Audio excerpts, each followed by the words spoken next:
और देहरादून से ही एक और बड़ी खबर की ओर भी रुख कर लेते हैं। उत्तराखंड सरकार का निवेश पर विशेष फोकस है और इसी के तहत निवेश के दायरे को बढ़ाने पर अब जल्द ही मंथन भी होगा।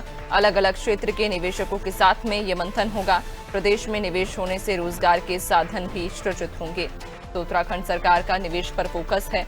निवेश के दायरे को बढ़ाने पर जल्द मंथन होगा। अलग अलग क्षेत्र के निवेशकों के साथ में ये मंथन होगा। ज्यादा जानकारी लेंगे, सहयोगी सोनू लगातार हमारे साथ बने हुए हैं। सोनू, उत्तराखंड सरकार विशेष तौर पर निवेश पर फोकस कर रही है और अब इसके दायरे को बढ़ाने के लिए जल्द ही मंथन भी इस पर किया जाएगा।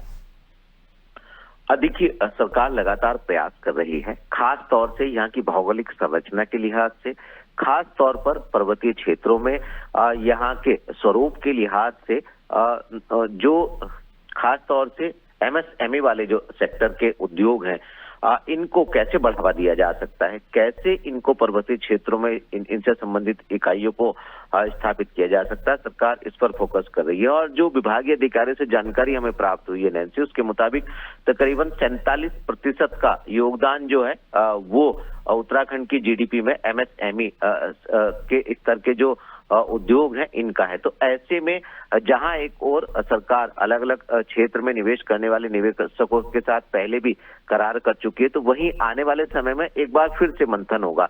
मंथन इस बात पर होगा कि जो निवेशक यहाँ निवेश करने के लिए इच्छुक है, जो सरकार के साथ करार करेंगे, उनको सिंगल विंडो सिस्टम के माध्यम से सरलता के साथ उनको सुविधाएं उपलब्ध हो सके, उनको कठिनाई ना हो और साथ ही साथ यहाँ पर रोजगार के ज्यादा से ज्यादा सृजन साधन सृजित हों, इस पर भी सरकार का फोकस है। और यहाँ की भौगोलिक संरचना के लिहाज से एमएसएमई वाले जो उद्योग हैं, इनको कैसे यहाँ पर स्थापित किया जा सकता है, सरकार ने इस पर फोकस शुरू कर दिया है। आने वाले समय में निवेशकों के साथ मंथन होगा और इसके साथ साथ सरकार के साथ करार होगा निवेशकों का और उसके बाद फिर हम इनको धरातल पर उतरते हुए देख पाएंगे। नैन्सी, बिल्कुल, यानी कि सरकार ने अभी से ही निवेश पर फोकस करना शुरू कर दिया और उसके दायरे को जल्द बढ़ाने पर मंथन भी किया जाएगा।